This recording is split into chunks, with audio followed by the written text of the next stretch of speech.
My name's Anthony Ament. I'm an associate professor in the botany department of University of Hawaii at Manoa, and I teach an introductory ethnobotany class that we call People, Plants, and Cultures. And I'm here with Dr. Paul Cox and Dr. Mike Balick, authors of Plants, People, and Culture, which we use as our textbook in this class.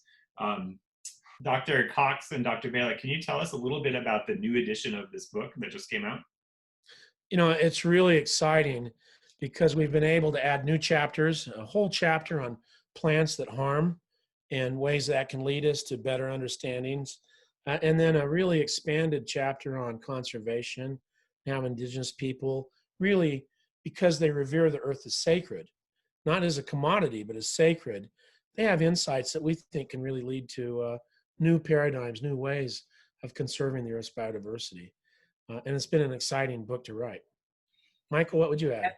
Well, so much has happened in ethnobotany in the last, 13 years since the first edition came out. You know, new program. That would be 23 years, I think. Is it? Oh boy. Take two. Anyway, you know, our colleagues have come up with lots of new research. Ethnobotany's taken on new meanings, new directions, new tools. Lots and lots of things going on that we had the honor of writing about, not only in the field in general, but the work that Paul and I have been doing in the Pacific, in South Asia, all over the world, really. So it was a great privilege to produce this second edition, and we hope people will enjoy it. I just wish we could take our readers into the canoe or into the Land Cruiser and then let them sit around the fire at nighttime and hear the stories that people tell us, because they're remarkable, you know. And I that's one thing I like about writing with you, Michael, is I think it's filled with a lot of our stories, and I think almost 90% of the photographs are from me and you, taken during field work. Do you think I'm right on that? Yeah, and what's fun about ethnobotany is it communicates by stories. And this book is meant to communicate by stories. In fact, we say that ethnobotany is a gateway subject to get people excited about the plant world. And, you know, having gone through this, continuing to go through this pandemic, more people are getting interested and excited by plants and are really hungry for knowledge about the natural world.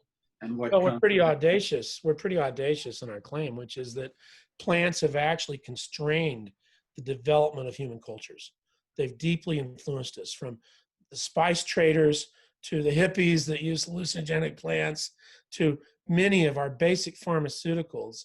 And what was exciting for me about the new book, was talk about how some of the most serious diseases we face like now, like Alzheimer's disease, ethnobotany may play a key role in conquering those illnesses. So it's these ancient stories coupled with modern science, and I think it's a nice fusion. Michael, what do you think?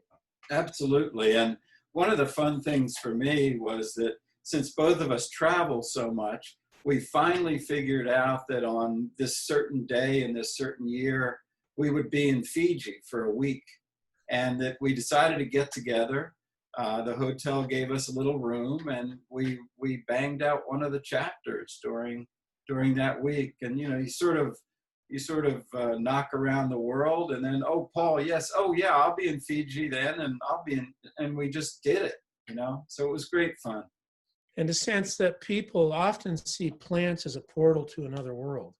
You know, part I enjoyed writing was in Japan, where people will actually go to the Dazaifu shrine in Kyushu when they're facing exams. Think of this: all the kids in Japan that have crucial final exams try and make their way, hang their little prayer on this tree. And the question is, why would you pray to a tree? And the answer is, this is much more common than you think.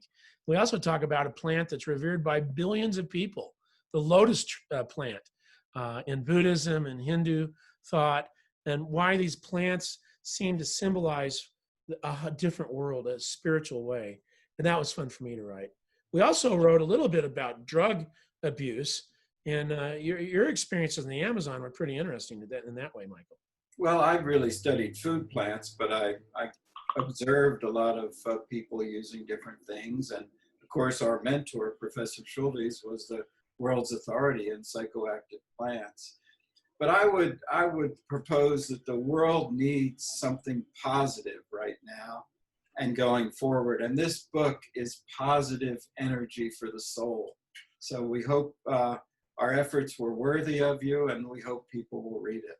Well, thank you Amen. so much. I can't wait to get my hands on this new edition and use it in our class starting next year. Thank you. Thank you.